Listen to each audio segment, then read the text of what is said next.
ଚପଲଟା ଭିତରକୁ ଯିବନି ପରା। ନା ନା, ମୁଁ ଖାଲି ପାଦରେ ଚାଲିପାରେନି। ବୋହୁ କିଏ ଝିଅ କିଏ, ଚପଲଟା ଏଇଠି ରଖିଲି। ଠାକୁର ଅଗଣା ଦିଆଇ ମୋ ବେଡରୁମରେ ଚପଲଟାକୁ ଥୋଇଦବ। ତାକୁ ମୁଣ୍ଡରେ ମୁଣ୍ଡେଇ ଠାକୁର ଘର ଦିଆଇ ତା ଶୋଇବା ଘରେ ରଖିଦେଇ ଆସ। ତା ନହେଲେ ପଳିଆ ଆସିକି ତମକୁ ବାଟେଇବ।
ମୋ ନନାଙ୍କର ଯୋଉ ହାତ ଦିଅଙ୍କୁ ଫୁଲ ପାଣି ଦିଏ, ଯଜ୍ଞରେ ପୂର୍ଣ୍ଣାହୁତି କରେ, ସେ ହାତ କାହା ଜୋତା ଉଠେଇବ।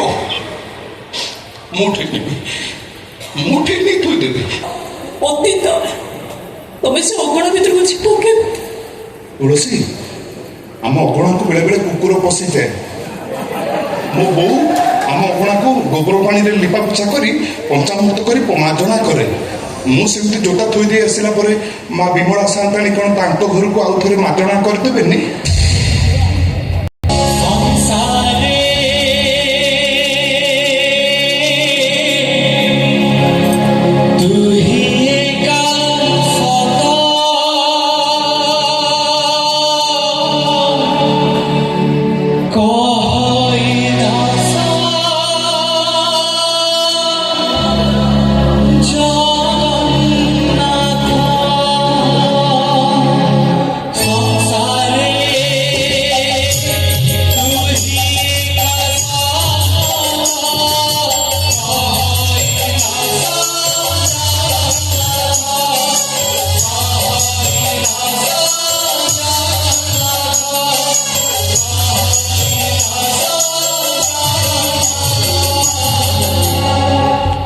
କିଏ ଅଛୁଆ, କିଏ ପତିତ, କିଏ ବିଧର୍ମୀ ପଣ୍ଡିତେ, ଜଗୁନି ନା ବଳିଆ, କିଏ ଘରର ଲକ୍ଷ୍ମୀ, ତମ ବଡ ବୋହୂ ନା ତୁଳସୀ?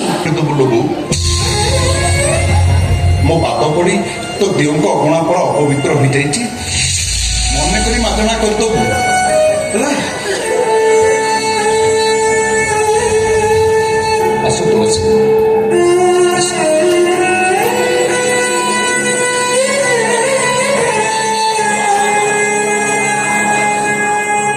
କେତେ କୁଆଡେ ମଣିଷ ଜଗିବ?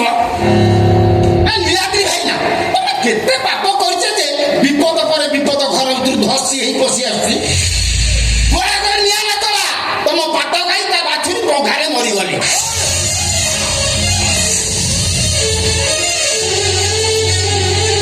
ମୋ ପାଟ ଗାଈ ବାଛୁରୀ ମରିଗଲେ। ଏତେ ନାଟ କିଏ ପ୍ରାଶ୍ଚିତ କରିବ, କିଏ ପାଳିବ?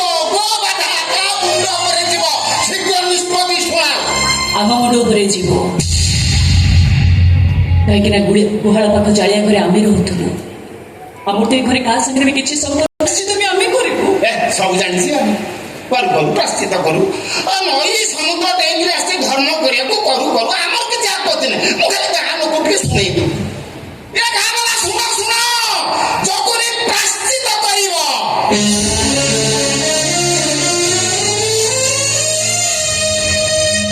ଗୋବଧର ପ୍ରାଶ୍ଚିତ ପାଇଁ ପ୍ରତିକାର କମ ଜାଣିଛ? ଆମ ପାଟ ଗାଈ ବାଛୁରୀ ବୁଢୀ ହେଇ ମରିଗଲେ।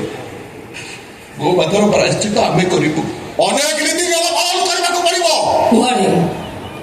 ଗାଈକୁଣ୍ଡ ପାଖରେ 21 ଦିନ ପର୍ଯ୍ୟନ୍ତ ଶୋଇବାକୁ ହବ। ଦିନକୁ ଥରୁଟିଏ ଅଣପଘରା ଅଣହଳଦିଆ ଅଲଣା ଖାଇବାକୁ ହବ। ବେକରେ ପାଳ ଦୌଡ଼ା ପକେଇ ଦାନ୍ତରେ ତୀରଣ କାମୁଡ଼ି ଦୁଆରେ ଦୁଆରେ ବୁଲି ଭିକ ମାଗିବାକୁ ହବ। ଆଉ ସେଇ ସମୟରେ କାହା ସାଙ୍ଗରେ କଥା ହବନି କି କାହା ପାଖରୁ ପାଣି ଗ୍ଲାସଟି ବି ପିଇବନି। ଆଉ ଶେଷରେ ବ୍ରାହ୍ମଣ ଭୋଜନ ବିଦାକି ଆଉ କର୍ମକର୍ମାଣୀ ଜ୍ଞାତି କୁଟୁମ୍ବକୁ ଭୋଜନ ବି କରିବାକୁ ହବ। ପୁଣି କଣ ହେଲା? ଏତେ ବଡ ଘଟଣା ଘଟିଗଲା ଆମେ କେହି କିଛି ଜାଣିପାରିଲେନି। ତାହେଲେ ଏବେ କଣ ହବ? ତୁଳସୀ ପରା କହିଲା ଗୋମାତାର ପ୍ରାୟଶ୍ଚିତ ଆମେ କରିବୁ।